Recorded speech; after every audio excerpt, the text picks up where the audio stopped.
MZP และ MPSC จุงจางบ่อยนะแต่ไม่แต่งอ๋อนี่มีนาคานินอันนี้นอร์เด็กเล็กอะ force ลำปังมีนันดิวตีนที่อ่ะที่ MZP ลำปังปนันตีตัวรันตีละคันสวยสวยตำอมเลยเว้ยที่จน MZP ลำปังที่เราพูดคือกันอันนั้นเลยงะ one time registration OTR ที่ตอบนี้เส need based in specific application form siam ni ro se anti hai ti chuanin panina henin OTR document upload kimlo awanga reject zong te offline document te theluna hun siam sak ni ro se anti atin pathumna hen written exam atling to OTR document upload kimlo awanga reject to te tan offline document submit na hun siam sak ni ro se ti te ania ka video masa kha chuanin hemi an thu le lavel te kan react to na nia ma se tu na hi chuanin chip chia deuh lekin karon chui don ani o ti chuanin MZP lampang thil phut pakhat na hi one time registration ti top ni se ti hi chu tlem chuanin a fu lo deuh lekem o ti ka ngai tu a tin MPSC a in register than khat te kan zo hian boina an to lo thu te an soyatin a boina to ka te kha an tlem hle maya a ratio ang han en phe kha chuanin tlem takan ni ringot mai ni mo boina tok te kha chu wangchon khang boina tok te kha chu chinfel ta chu tha mo tin update thei te khatiang khan ni zelawang khanin khati lampanga khan tan han lak puita sela thain ka ti to phi ni ringot seng chona boi thak don lo tuk mo tin hei taka phei hi chu anadil tu te tan khanin a tha zawk fe in a hriata an mani exam thei chin ang kha form fill up that reng le an document tina khami upload that reng le fill up that reng ai lo khan registration khan ring non reng thaya hi chu changkang thlot katia ti top ni ta chi seng chuanin ngalung oilo fe hi chu tam jok dai an ni karing mo chon need based in specific application siam ni ro se aron ti ta yen na chu ti tam don khop maya chu wang charin point number 1 hi chu klem chuanin nya tuna ingmo problem no lo chinfel na tur ange immediate remedy kan ti dona me khamien du wang te po khani mai thaya ma se thil thui zo khan clear chuanin OTR one time registration ti hi athra tin OTR anga lo in register to tu emoni kha BA lo pass ta se mo anwa MA master lo zo le ta khateng te kha wata lu belzel thei ni atin update thei ni le sel boklai akhan ke chu boina om nalai turang hi ka thiam lo ani o chon hei chu kan kal sananga pani na hianin hei kan lo uluk angai kan share uluk angai ni o OTR document upload kim lo awanga ditani upload kim seng chuanin reject anom don lo tina ania upload kim lo na chon an reject tani o heta hianin nia upload kim te reject ni seng chon adik lo hulhul katianga ama ero chu aspirant intivelem document engtianga ti turnge ti shelo kan lo amani pon ka dem hau lova ama ero chu shetura ngai hi chu kan nia achan te po karon soi fialeng o tin hei bishing hi ka soita kang khan technology lampang a hianin kan knowledge in anglo view maya then khatan ol sam view lai hian then khatan chuanin a boi thlak na lai chin te po aum theya chung a chon har san hi auron chuak ta vel mai ni hian ka hredewani o chon hei tlai point number 2 le 3 hi ngun taka han chiar chuan document upload kimlo awanga reject zong te antia point number 2 a hian chuan point number 3 point en le taila OTR document upload kimlo awanga reject to te tan hi ni ta ne tunge thiam lo zawk ti lai kha chu a document upload kimlo te kha ani mai mail ni na langa chan chu aspirant zong in boinan tok hlene mo khatiang te kha ania chu wang chon enge motle ma thil lo man fu chi lo anga wang khan boina kha aron chuak ni in angai theina lai kha om ta ni MPSC lampang hi andem om kan ti theina lai tura chuanin entirnan OTR document upload kim reng si ma se pengemo upload kim vek thau si chunga rejection om tura kha khalai taka kha MPSC andik lo kan ti theina lai tu chuninga ma se tuna anon tran chana po hian upload kim lo wanga reject tin na hi chuan upload kim mai seng chuanin a solution olsam tak choni don ti chu achiang ani ti chon karon react chauh je langa in se thiam chauhin karinga soyom je ti chon all India radio news lampanga khan he thiang hianin thu post kan huwa MPSC in voin khan thu chwa siamin MZP thil phut jingami OTR ti top te OTR document upload kim lo awanga application reject to te offline a document thelu tir tur ti te chu pom chia an ngai lo an tia OTR ti top hi boina chin fel na tur nilovin applicant te tana boina thar siam sak tu tur zo kani anti achan chu klai hi boina thei lai ka ti chu he thilang hi ron titlang ta chia se mi tam zawk fe kha OTR in ti fel thei thlap kha ni box ani ti chuan OTR anga enge document lo upload kim lo claim te awanga khati anga thil ti ani kha chuanin entry nan mo kan soi tiang zong hian MPSC hian tuna MZP thil phut ang hi nanma ani malak na angin lo ti top ta se lungoi lo chu anom don chiang ani abikin OTR boina nei lo document upload fel file vek khati ang kha lo ta se ti chon OTR document upload fel file lo enge mo he ti live stage a wa man chua to nu po a enge OTR fel file lo kha e khui in document lo king ro ti ta seng chonin a fair don lo ve bokani le lampang a chuan mo chu tak chu MZP lampang e mo tu na adu lo tu tam tak hianin khatiang khan lo ti ta chi se mo tu na ti ngai mi lo hian MPSC hian local pui ta se lungoi lo fe tu ri chu anom thawin karing ani e thila hi chuan chu ka mu ta na nia in ngai da na ni ve kherlo mai thai mo maro chu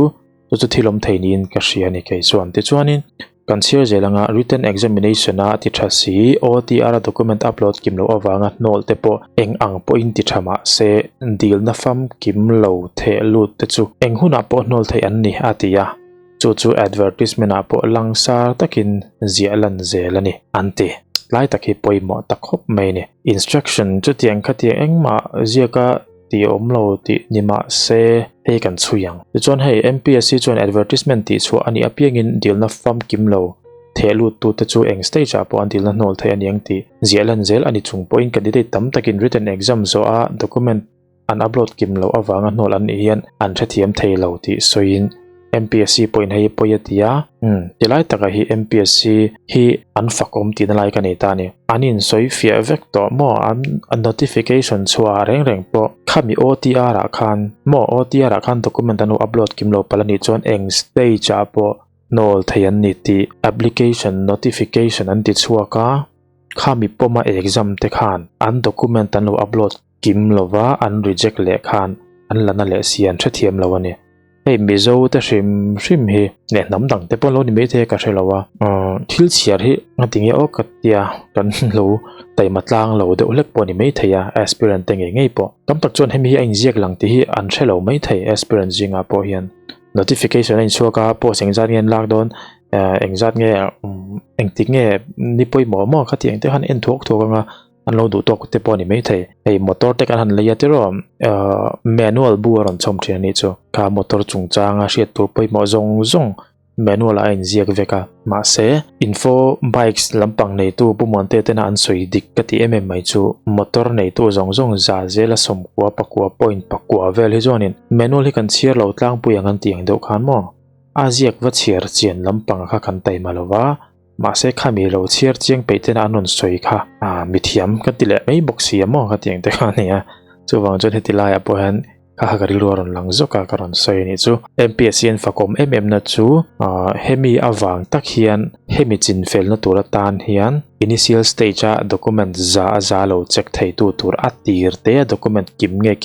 lo check thei tu tur kha an boi pui tan ni July ni somni paret khan post pakwa lak belania hemi ba ka hianin po somni paruk dang sarkarin apek bel dona man lamme kani o ti chon MPSC mamo khol le thil dang po sarkarin angai to sak mek jalti soin na thok tu thar lak bel ani nuwa chon application te atira za check thei to tura be se ni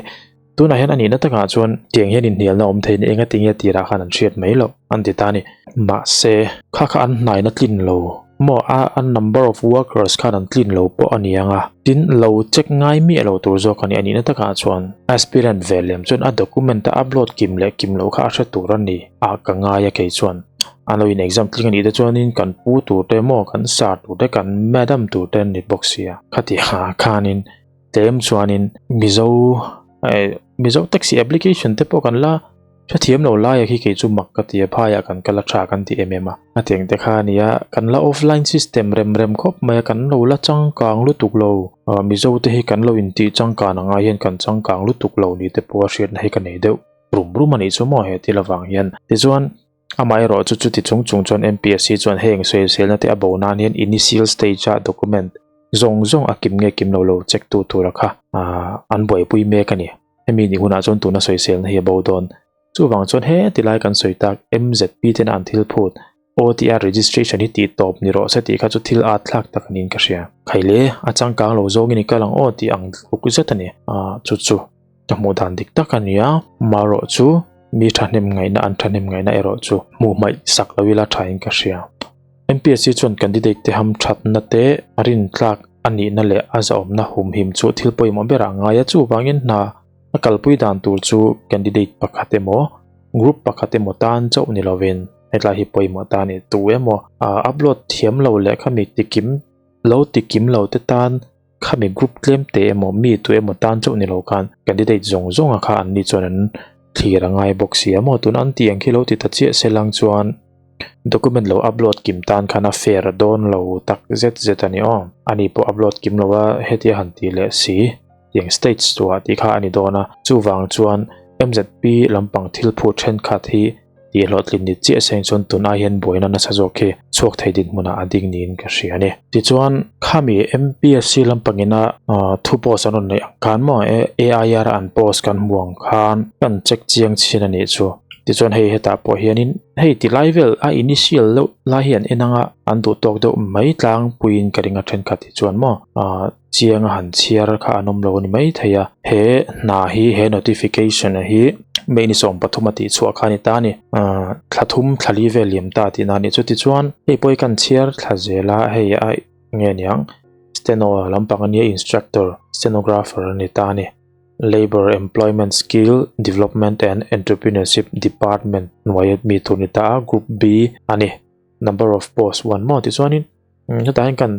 ti du zo ka chu hei tian engkim hi chiang takin enjeka disqualification ron lang tanin an notification a hen hetahin application submit tur chiang do nen zia ka renga heng hi an upload kim se fia mei tur khania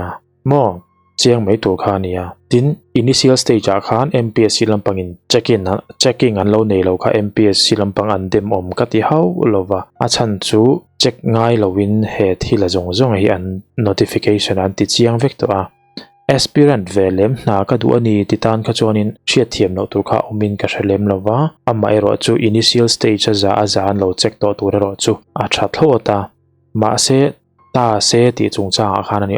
application submit tur rin vek applicant ron ni ve to le mina submit kim lo han ti lai chauh vela kha chu fu lo ve de boka ti chuan heta hian expulsion of candidate tani ta hianin candidate ta na hria tu poi ma tak tak heti lai ve chuan chiar chiang to vak lo pon hi mei thaya aspirant then khat te hian ti chuanin ei unfair means lo tiang chi te kha tiang kha manan ni chuanin nge niang anchunga engemo hremna pekani tu chungcha de khain je kani ti chonin hei disqualification a hian han en taila te hian in je kani chu hei in soi pui han tiang chi te pokha disqualify thayan ni ti te point je kani ila pangi chu a chiar chun omang chiar lo tap chun ni lawang ka tin ani lovin ma se then khate chon an chiari ka ring lutuk lo ni heta po hianin any candidate who on verification at any stage entitani a initial stage atirte a khan nikher lo po ni se hei dan dik takanga thil ti an tumna zo khania atira lo endik lo po ni se khami verification ti hun kha eng stage po lo ni ta selamo recruitment process eng stage po lo ni ta se written da lo pass to mo khateng po halo ni sela he applicant hianin enge eligibility condition kha a fulfill lo mo kha naina amo turang chi lo ti mai pale mo lo ti kim lo anei ni chuan eng huna po ni se disqualify thaini ti hi an ziak thlapani chu wang chon he notification po ma exam te chon soisel thei an ni in ka hrelem lo ani application ka upload ki mem ti te chu han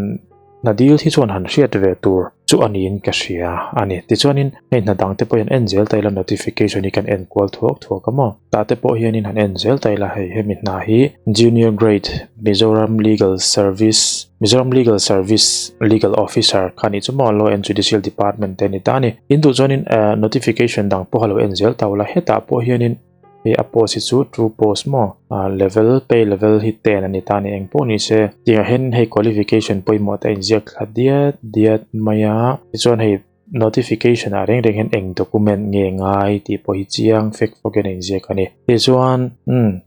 disqualification hian an kal le taila any candidate who on verification at any stage of the recruitment process does not fulfill any of the eligibility conditions will be disqualified mo ka sei tho khani eng huna po written alo true to mo true lo mo eng huna po khana ni top mai ne final result an ti chua ma mo khami ma zong kha chuan in eng stage apo khani sela eligibility hanan tling lo ani chuan an tlin lo na mu chuan ni chuan eng stage apo disqualified the ani ti notification hi alo om zel ani mo khami poma exam te khan tuna hanan soi sel le deuh ni chuan lang ani eng po ni se user manual za kwa pakwa point pakwa vel in kan chiar ngai lo an tiang deuh khan heti live vel a first page vel le hetiang vel mo heti kon chiar in karinga document poimo tenen amaro disqualification ti lai chow vel ha top lampang hi chu chiar thleng thawak to lo po ani train mai thei than ka ten mo atam jok fe chon an ti dikrenga akha ani ta ni ichuan MZP point an tran chana chuan document lo upload kim lo te aron ti tlat mai ni document upload kim te reject ani antilova upload kim lo te reject ami chungchanga kha anlo reject ani po in offline in submit le phalta se ti kha a reject lo tu te tan anat tan tur zia ve thunga kha kan chut thiam chu anga in ka hria ti khanin notification sang te kan ron ilanga pahni vel chu karon tilangan indu chan lo n zero o kami disqualification a khan at any stage thil dik lo thil kim lo thil fel file one muni chuan disqualified the ni ti kha anh ziak veka hemi notification poma exam te hi chuan soi boy thei an nei lo tura chuan angai thei ni ti chuan hei lunglei judicial district law and judicial chungchanga te poma hei clerk an la dona bench clerk an la dona ni hei hi August diruk khania arla reiwak lova tianga te po hianin khonge disqualification in le teng any candidate who on verification at any stage so and so mo angai thoka ani hemi hi an pom an exam ani chuan soi boy thei chuan nei don lo chiang ani chiang to reng mai to ti kha chuan document ka upload kim seng chuan ni a fel mai tur kha ania le upload kim lo miau sia amaro chu soi lo aya chan lo aya na tiang dewan soi boy du ni chuan atira khan an pom tho sia ti kha ni ve ta ya kha ero chu na in dai lo wangin thok tu in dai lo wangin an lo check lova amaro check lo chho char ni lo atira applicant tam dan tur je kha han chut ula khang zong in document an ti fel file ti check na turata na hu na du dan tur ziate han ngai tu pui ve ta ila a thain ka hria ti chuan anan thlifim chho zer an lo tlem ta ka khan document te fel file ti in an han ena kha an dem om lo na chana chu mo MPSC lampang hi an dem om lo kati na chana chu anin soi khal tlatani notification a khan anin soi khal tlat to ni he te hin ziak zel box ya chuwang chuanin eng stage a po khan ni se in disqualified theini an ti vek box ya khalai atira an lo en fel lo po kha mi a singa sing tel document kim chang taka han ena kha chu nala ka muang ti soi sel tu te tho khan ni mi pui te hi mo chuwang chuan hemi nala ka chak theina turata na thilan han ti te po hi andem om lo nalai kha ve tho ti na ngai theini ti chuan heti lai hen kan en chianga nga nimin lampanga khami MPSC lampang office kaltur danna khan aspirant pakhat yenin thu aron soyeni heta po hen engi a soi ti hi chik dewin lo ngai thataila ole tuna kan boina chungcha hian har satna document chungcha ti han boina to si ga bi pakhat ve ve kha kania hai tuna MPSC ina otia chungcha portal aron siam phe ti kum jun borvel tanghan phan chana nia khata khan document submita fill file taka ti to ha ania instruction te ha mo man taka min pelawa document kha kan submit lo te po ni lawa min reject na han slap tina han submit to lawa mark sheet and certificate ti to te han mark sheet kha kan lo submit pakhat kan submit ve han apa ni na submit na to ha ai log ta dai ni kha han kan du wa rei ni loin other sa submit to the instruction te po box si lawa ani lo pon pdf ina submit to the po ha instruction en mau si lawa kha ha kan du wa ni big loin kan lo submit kim lo ka ta khami chung chang kan du wang po ni lawin kan lo submit kim lo ta itani heta hianin amak pati thawa chu ke ma chuanin khami MPSC portal mo 2.0 on mangchan to a ti chuanin a computer certificate nei te pon nenga then kha ti chu le computer lampang thiam tak tak te pon nenga document kha others option om rang ani chuan le others a khanin limit om lawa upload theini te chuanin khata khanin eng ting yang mani ngai to na ang po khanin han ngai to ta sela hetan ka upload to silawa option dang om to box silawa marksheet and certificate ti ma polo ni se marksheet upload to a alo in lock ani chon hai alo in lock ati khan vakal burang khani lawa alo thi to ni chu a panel pakhata kha mo option pakhata kha ti chuanin a option om jong zonga khan detail eng kim kha anon da lo ani ti kha chiang ta ti chon chumi kim lo upload na tur chu others ti om na na a khan an upload vele mai omania a chan chu karon soita kang khan document ngai ang jong jong te notification ate ti chu athina nia chung ngai si kala upload si lova upload na tur nge nyang anziak box si lova eta hen marksheet chu in ti ma se certificate zawk emo khami document ka upload na tur option om to silo others a hen kan ti mai te ang ti khai mani on idea tangpo khanin om ve thei om tak chu nia ka te ma ro chu machine kanin ang lawa in dem vek thei kan ni chuang lawani o kalai ta kha instruction amu mal lo ti lai hen tran chan ta ni ama ro chu an lak chung changa le an reject chana kha chon availed tok thau an upload kim lo ni ti hi a reject ate po heran pom thau ti khi chu chiangin ka ria ha ani do bera zero lai te na kan to zan chu mi bai block documents kha min a khol na lo verify na kan heta MPSC lam photo te kan zuk to na pon document pathum chi lo ri thu kha an khol khan min sila portal khan chu valid visa te min chu veka a chen phe chu na exam chen thara chuan physical verification physical efficiency test te physical measurement te ngai te adia khati ate ka min pa kan ti veka written thinking in ti khan a chen chu kan thu lo ma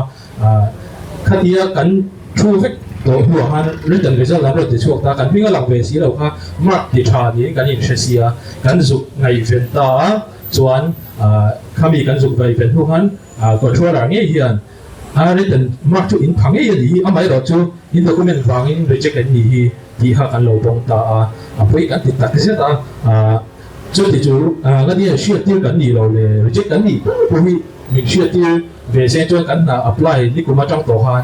kan ni siam thang ha langa tu thing tu na kan kan exam le tu thing hi na hong lo tu ra dia khami a victim ta ha chuan share thiam ga har le ya kan siam ina kan siam zawk takena ron soi to khan hemi portal 2.0 chu cha poi aron address siam le la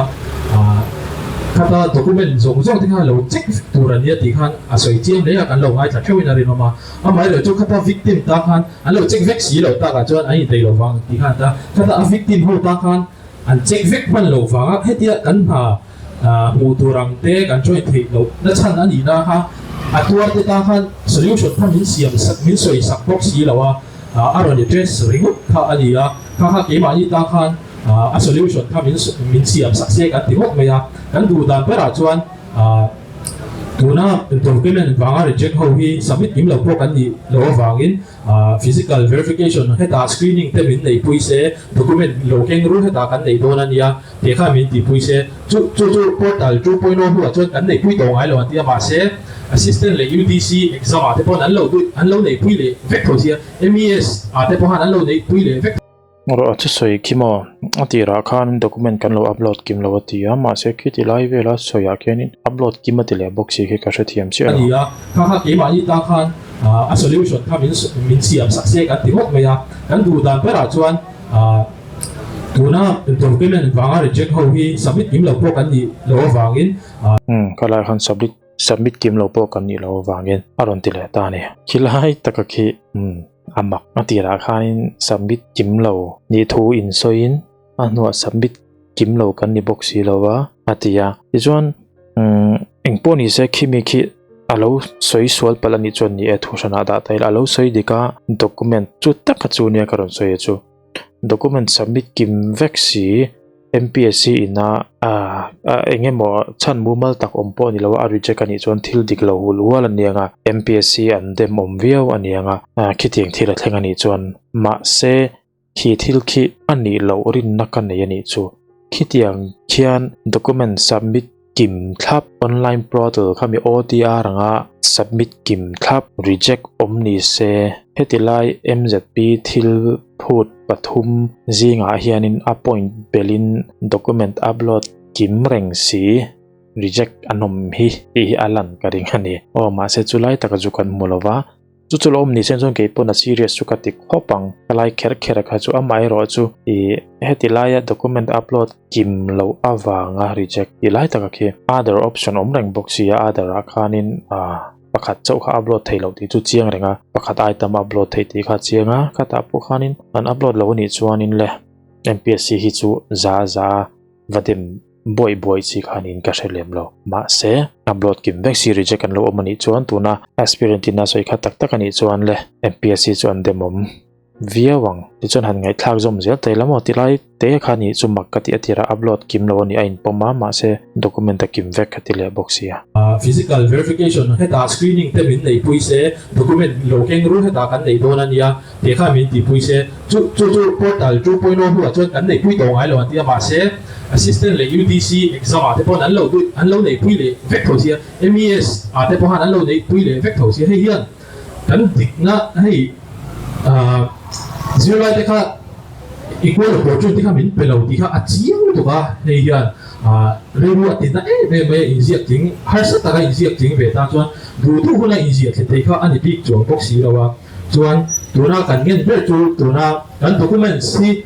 kan upload traffic to aspirant staff takian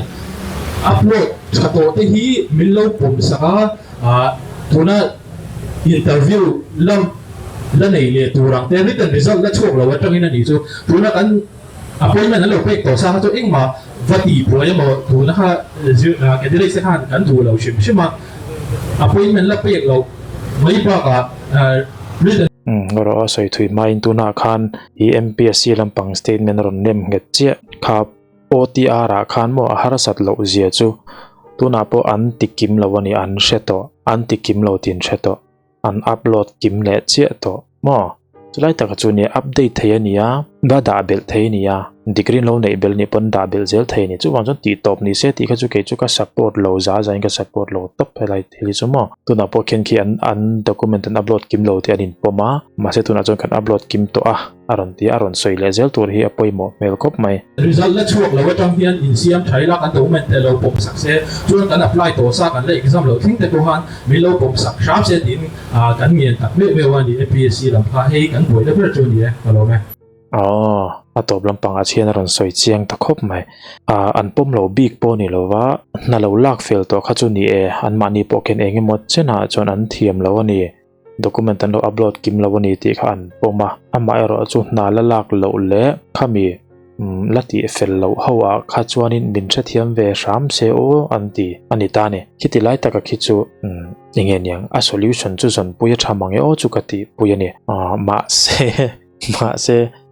engemaw stage lo thleng chho to ni kha chona harasa viau mai thaya MPSC tan chuan chulai taka chunia hei thil hi a boi thlak de unoi ni chu hemi chungchanga hian mo he ta ti fel the oma an ti fel thlapa boinan nei lo na te pon mu ni dik tak chuan mo soi chian nge niang han soi bol chuan kita hen engemaw han man fu lo de big le lo ti swal de palanoma khami zong an zu sia thiam vek dong kha chuan mo MPSC hi affair lo ti thei zo kang ati dik te tan khan affair don lol lo ani chu mo ti chuanin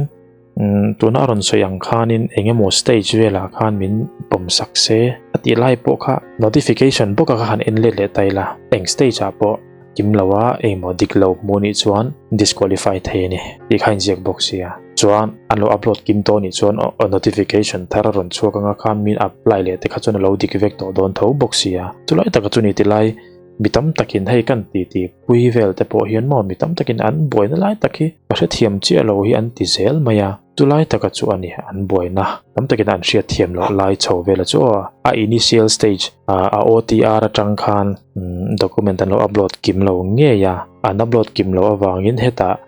initial stage a checking an lo ti vek man lo zep thu cheng lo singa sing tel an boi pui vek man lo nala kamwang chu ti khati MZP lesbian ti topa chu ti khati an tia nala kamwang an ti lai khan a chak theinan tiang khan an tia an mani soi khal vekin candidate an thlifim chhozel an tlema khan thil dik lo le fel lo an mu khan an reject ta chu chun thiam lo le lai kha moi thlak ta ning poni se he a solution chu nai don ni na langa MPSC lampang in initial stage a nge niang enfia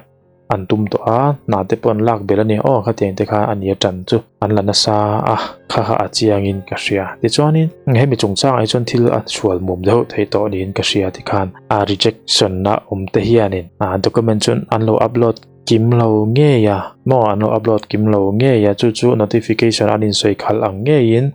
MPSC lampang chon eng stage a po reject thei an niang disqualify thei an niang an ti ang che khan an tia an thiam lo le si ani ti chuan chu taka chu MZP te lo in rolin OTR hemi document upload a rin reng thei da hi a thalo ve ti top ni ro se anon tia chuan chumi mai ni lovin a point number 2 le 3 a khan reject to te hi offline a submit phal ni ro se anti ta ni kitlai taka khi chu site A le B om thei a reject list om te tan khi chuan ava han lo mum avan tha don e man tianga a reject lo list mo dan ang thlapatia har sa takati ve tho te tan kha chuan a fair te chiam don lo tlat a chan chu kota lut chia se hei MPSC notification chumi para chumi number a chuan eng stage a po disqualify thei an niang antia amai ro chu offline in an document an deal le an tiang tiang mo tuna hianin kota anin khinga an hnenan changti lai MZP lampang te pon an sei chu eng case nge ka relem lova ma se MPSC lampang thu chu anga kha chuan kota in khin na chu oma ma se stay ri ani stay ani line na khan an du darin man lo la thiang lo ti te po chu in ziak thowa judgment and order hi la chuak che lo nge mo trial na zo lo nge ti chu ka relo le heng poni se video thui lu tuk dona hi emi chungchang chip chiar le zo zo ka garon zir chian na ania enge tunge in tran zok tunge thiamin ti zo ka thiam lo in ti zo kha lo soi ta ula chu ai ke ma findings ani chu an thil ziak te an notification te document sang kan enqual le an statement an thu soya changa kan clear hian document chun lo submit kim lo chu po chu engemaw gap om wang ani thil hria thiam lo wang kha ani ve boka tun nu ai chan an hre chiang to viewin karing hetiari khataron mi chuan document upload chungchanga pon film khur tonga in notification chuak chiar chen chungchanga te pon film khur tonga ateng zel khan thil tha chu he thil hin ron thlen chua ngei chu karing ani eng po ni se oi lam zok po ni se MZP lampang ani emo MPSC lampang ani emo vadem view na tur kha threlem lova MZP lampang te po tiang khian mi ril runa mo mi midang ai o in anon pen chuak ania tiang khian antia tam tak chan politics kailon an mang te po han ti thin ania politics salut te po na num nge ya soi tu ting chuan amai ro chu tun ngawa tun lala an action an hi chuanin hetianga thlawang ho ngai anoma thlawang an ho thin te po hi MZP te an fakom tin document base anga han en tak khan MPSC lampang hi an thiam lo na kha in alang chuang ho boxi lo ani chuwa ka ti jong ka tun video chuni sela in mu dan le ngai dan te in lo soi don yo